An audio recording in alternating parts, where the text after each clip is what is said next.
Hello everybody, welcome to Glass Half Dead, and today I want to talk to you about Halo Flashpoint. I'm going to do a quick unboxing for you, and I'm going to tell you why I think it's pretty good and why you might want to consider buying it, and also kind of my one issue with it.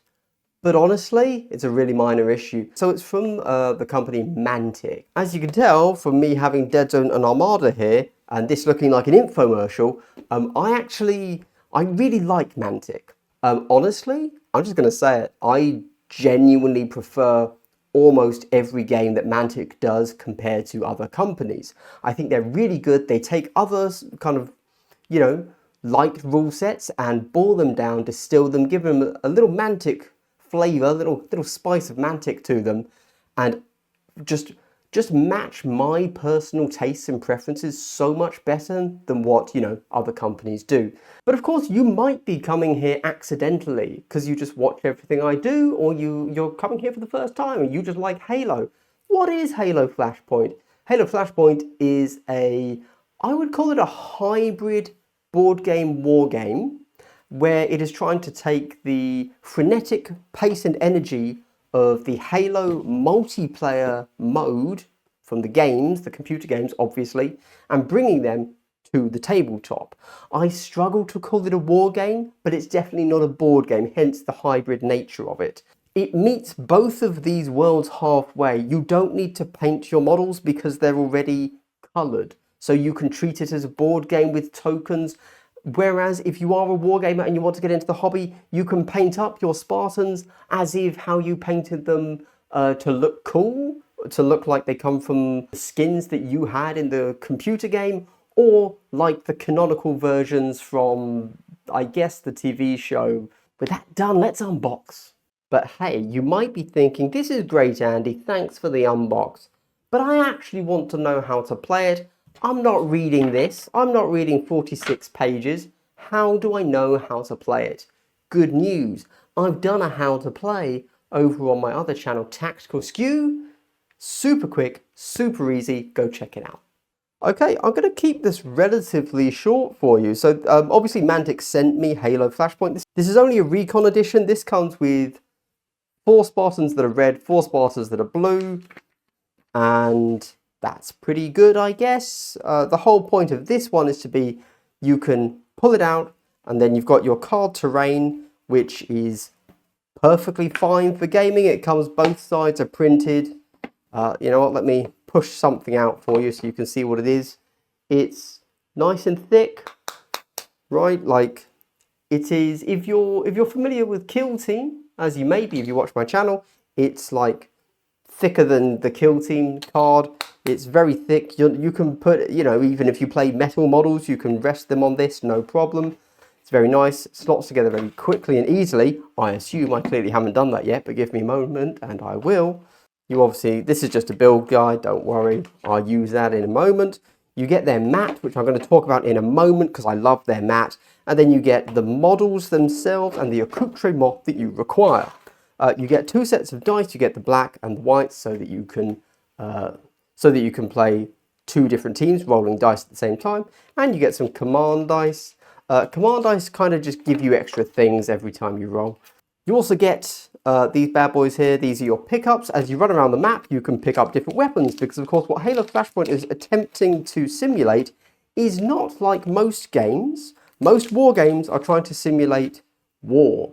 This is not trying to do that. Halo Flashpoint is trying to simulate the computer game. So what you'll be playing in this is actually the PvP mode of the computer game. That's what it's trying to get across to you. We'll come back to these in a moment because I actually have something to say about this. Cool. And then we get the models. I will quickly show you the quality of these models. I know that that's important to people. So if you are familiar with any sort of high quality tabletop board game miniature, that's what these are. So I've played a bit of Simon Cool-Mignon-Ott's A Song of Ice and Fire. They are like that, maybe better, or just the same. I can't say, but either way, these are nice. Hey, durability test, that's something people care about. It's fine, right? Yeah, So these are super durable. You can throw them around, you can knock them off tables. They're going to be just fine. They're very durable because of the type of plastic they're made of. It's great stuff. I will go and find that miniature in a moment, don't worry. But I assure you, even though he fell on the floor, he's fine. Cool, love it. Okay, right, I want to, I'll show you the manual. There's a lot of pages in this bad boy. There's 46 pages. And if I'm honest, this is actually one of my, it's fine. I don't mind it. There's a lot of pages here.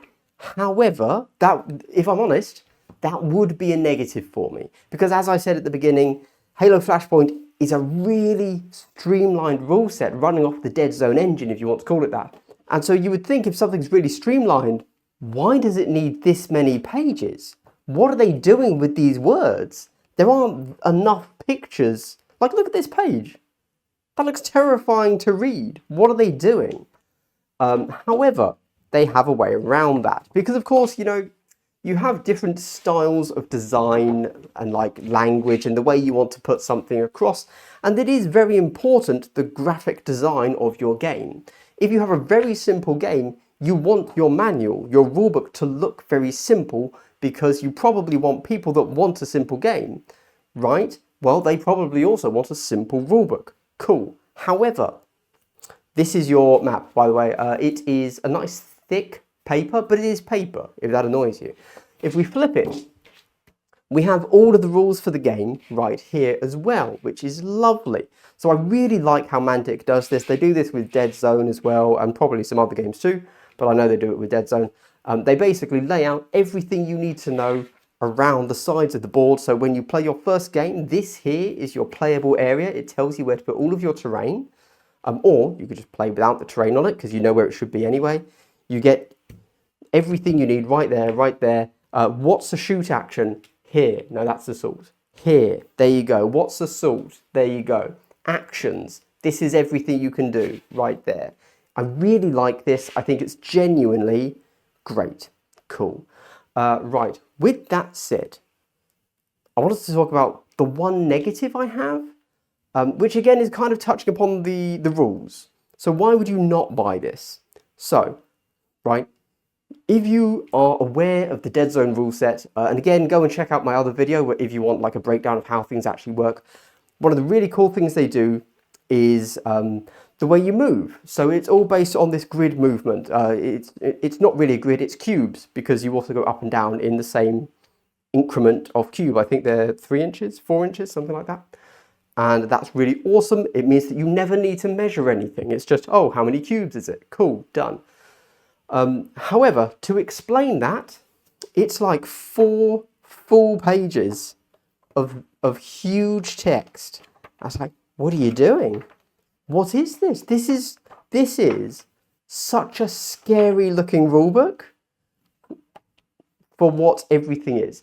But because they then give it to us laid out like this, I'm actually okay with it. It's fine. Now, my one critique is, because you know what? As I say, so in the rulebook, how to move a model is 4 whole pages.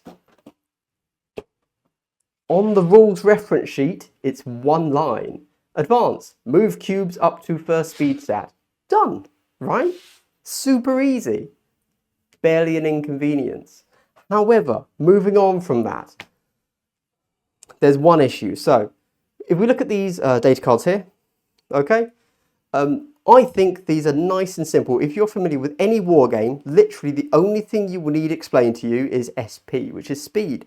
And you've got to ask, what is the dash? Well, luckily it explains here what it is. There's an advance or there's a sprint, okay? Not a problem. However, there is one other thing on, and apart from that, you can probably read this entire data card and understand and get right 95% of this game, okay? Except keywords. What are the keywords? Well, here they are ESD 1, or they are rapid fire, comma, rate of fire 2. Cool. And then everything here is pretty simple. So we've got knockback, lethal 1. We've got optics, rapid fire. We've got lethal 1, optics, lethal 1, optics. Oh, and there's a special order, and I'm like, okay, cool, fine, that's okay. Now, so there's what? four keywords there that we need to know. That's okay. I'm okay with keywords. What's on the back of these cards? Okay, so they've gone with some fluff on the back of the card. I'm okay with fluff. Like, it's a good concept. There are 41 keywords in Halo Flashpoint. This is supposed to be a pull it out of the box, play it immediately. Or, you know, it's going to take you, what, 10 minutes to put the terrain together? You don't need to paint the models. But you do have, and you don't need to learn the rules because they're right here. You can play your tutorial game in seconds after you've learned 41 keywords. And I'm going to be honest, that's insane. Like, that's genuinely so difficult. Why don't they have it on the back? Right? You can keep that. You can keep this. That's fine. Put a line. Put another box. What's on the back of Spartan Brawler? ESD1, knockback, lethal 1.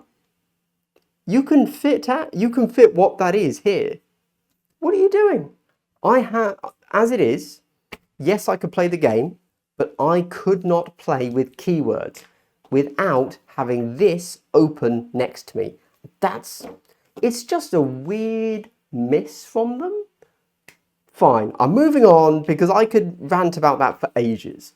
If you ignore that one slight miss where they didn't put what the definitions of the keywords are somewhere for you to have available that isn't just in a huge ass rulebook, I think this is a brilliant game in a nice package.